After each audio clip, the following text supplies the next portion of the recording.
So, Canada is still incredibly cold right now, which has made it really hard to go out and fly FPV, which has made it really hard to film these videos for you guys, since I don't have any new footage to show you. But instead, I've been spending a lot more time indoors, which is starting to take a toll on my mental health, but I've been trying to keep busy, and especially I've started to do things that I've wanted to do for a while, but I've been putting off. One of those things being finally painting the walls in my room here where I usually shoot my videos. These used to be like a beige color, which I hated. So now I painted them this nicer, darker gray, which I really like.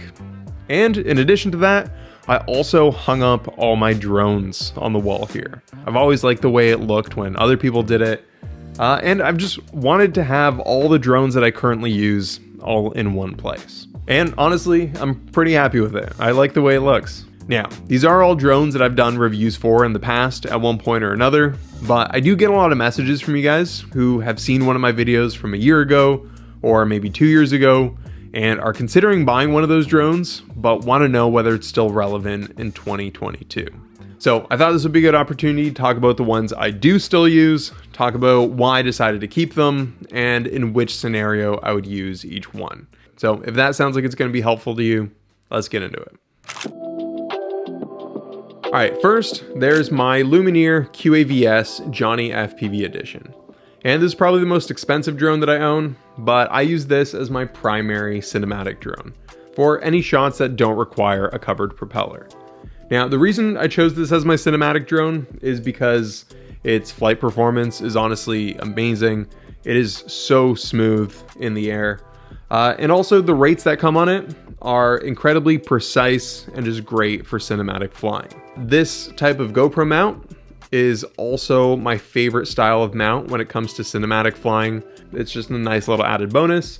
There's just a lot of little details on this drone that just make it very enjoyable to use. Of course, if you want my full review on it, you can check it out on this channel. All right, next we got the most recent drone that I reviewed on this channel, and that is the GEP-RC Mark V. And this is gonna be my backup to my QAVS. If you're out on a shoot, especially with other people, you're gonna want to have a backup of every drone you intend on using. Because you never know what's gonna happen. All it takes is one accident for something to break or to completely lose your drone. And if you crash, oftentimes there's no time to fix things. So you want to have a second or maybe even a third drone just to make sure you can get the shots you need. But when it comes to the Mark V, the reason I chose this one is because its performance is also fantastic. It's a very high-end drone, and it also comes with a swappable foam mount, which I will have to put back on. Now, I also used to own the Nazgul Evoke F5, and if I was to go back in time, I'd probably keep that one as my backup cinematic drone. Only because the protected sides would be a really nice bonus when it comes to flying near water or flying in the snow. And if I was to do that, I probably would have kept this as my primary freestyle quad, but I sold the Evoke. I don't know why I did. I guess I didn't think I needed it at the time. And I'm still really happy with this one. In terms of performance, they are both just as good. Next, we got the CINEWHOOPS 35, which is by far my favorite CINEWHOOP that can carry a full-size GoPro. This guy's so incredibly light and surprisingly nimble for a drone that has covered propellers. I am so incredibly impressed with the performance of this drone, and it's also a little bit quieter than the ProTech 35, which anybody that I'm filming with definitely appreciates. I've also swapped out the GoPro mount on here and added my own foam mount because that's what I enjoy using. Now, the reason most people will end up getting a CINEWHOOP and a regular 5-inch freestyle drone is because the protected propellers will limit your performance a bit. So although this one seems like it's very versatile and you can use it in a lot of scenarios, don't expect it to perform quite as good as, let's say, the Nazguls or my Mark V. For what it is, it's phenomenal, but it is a little bit slower and will be a little bit more clunky in the air. Now, my backup for the CINEWHOOPS 35 is the ProTech 35, which is a really nice looking drone, but I would say that the performance of the ProTech is about 90% as good as the performance of the CINEWHOOPS. The other thing is the ProTech is a little bit louder, which in wide open areas is fine, but if you're in closer quarters, this thing screeches when it's in the air. Honestly, it's almost unbearable. But there are propellers that you can swap these ones out for that will make it a little bit quieter, and I've heard people get really good results with those, but just the way that it comes, this thing is incredibly loud. That being said, I still like the ProTech, and I've gotten some of my favorite shots I've ever taken using this quad, but I just like the CINEWHOOPS a little bit better. All right, next we got my beat up Nazgul 5 V2s. And I loved this drone so much that I got 2 of these. And currently, I use these as my freestyle beaters. Now, the Nazgul lineup of drones is incredibly popular right now, and in my opinion, the V2 is the best bang for your buck if you're just starting out. It's cheaper than the Nazgul Evoke, but it has a few key upgrades from the original version that make this one worth the upgrade. The first one being an upgraded video transmitter. The original Nazgul apparently had some problems where some people would have their video transmitter burn out after some time. So they fixed that. And this one also just has a better tune, better performance overall, which definitely makes it worth it. Now the Nazgul Evoke is definitely better than this one, but this one is a good middle ground that I think is great for learning on. That's why I use these as my freestyle quads, because I bash them into the ground. They hold up really well. And yeah, they've taken a beating and they still work great. Also, since I know some of you guys are gonna ask, this is a vertical GoPro mount that was made for me by Noozle 3D. I'll link their store down below. All right, next I got my little CINEWHOOP, the CINELOG 25. Now, the CINELOG 25 is too small to carry a full-size GoPro, so you do have to use it with a naked GoPro or an Insta360 Go or any other smaller camera. But this guy's great if you want to fly indoors or through any tight gaps where a bigger drone may not fit. Now, you guys always want to know if these are actually necessary or if the CINELOG 35 or the ProTech can be used indoors instead. But the problem with those is that because their propellers are bigger, they create more wind, which actually makes them less stable when you're flying in smaller indoor areas, or at least when you're flying them more slowly. If you're someone who wants to film in houses, maybe you're filming real estate, I would definitely recommend getting a smaller drone like this over something bigger, even though that filming with naked GoPros is a lot more hassle. All the restaurant shots that you've seen on my channel were filmed with these little guys, and honestly, I don't think they would have been as stable if I used one of my bigger CINEWHOOPS. These guys were also significantly better than any other CINEWHOOP in this form factor that I've tried. So if this is what you're looking for, I definitely recommend the CINELOG 25. All right, next we're gonna go really small. And for my TINYWHOOP that I use around the house, we have the Mobula 6.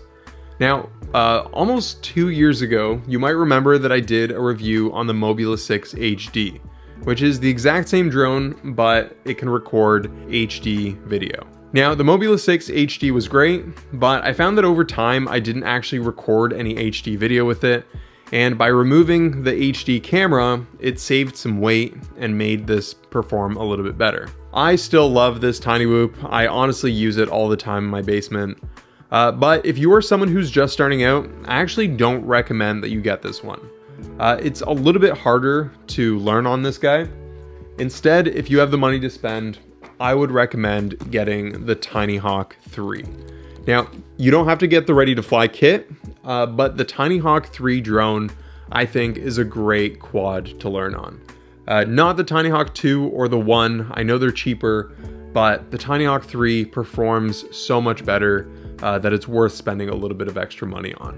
If the TinyHawk 3 is too expensive for you though, the Mobula 6 is still a really great choice. All right, finally, I have 3 more drones that I actually haven't done reviews on. The first one being the Emax Babyhawk HD. Now, I got this drone as a sub 250 gram drone because drone laws in Canada are very strict, and this one kind of helps you get around a lot of them.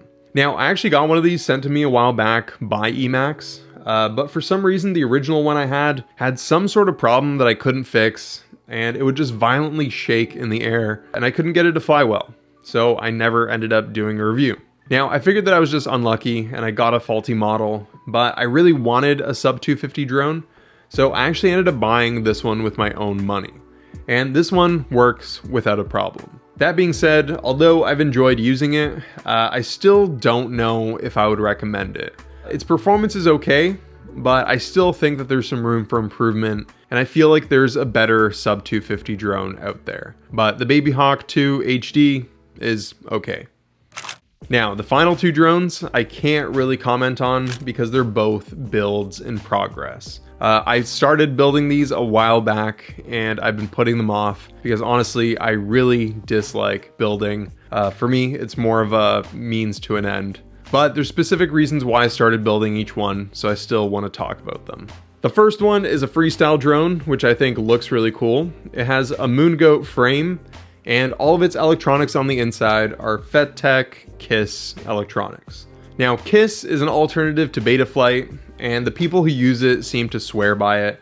Apparently, the performance you get is just unbeatable, and I've been meaning to try it for a while, but I've been putting it off. I guess this is going to be one of my winter projects. I'd say one of the downsides of using KISS right now are that the electronics are often out of stock, so if you ever needed a replacement, it could be hard to get. But if you're looking into building your own drone, it's definitely something worth looking into. The last drone I have here is the Shendrones Hydrophobe. And this frame is cool because after it's built, you can actually seal it off completely. So if you crash into the water, it can be completely submerged. And technically, you should be able to fly right out of it. Another good thing about this guy is that at the end, it has these holes here that can be used to mount some sort of flotation device so that if it hits the water, it'll float instead of sinking. I've actually been really excited to complete this build, but I've been putting it off, so hopefully soon.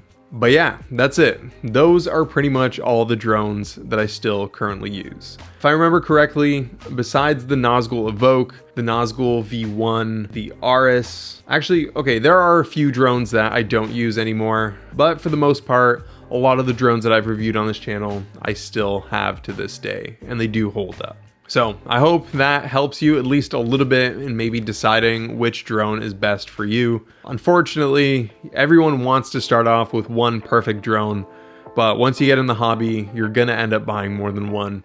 It's just inevitable. But everyone has different needs, and different drones will be better for different people. There's no such thing as a perfect do-it-all FPV drone, and unfortunately, based on your specific needs, you're gonna have to figure out which one is best for you. But anyways, I hope you guys found this video helpful. If you did, make sure to give it a like and subscribe. And as always, I'll see you guys in the next one. Peace.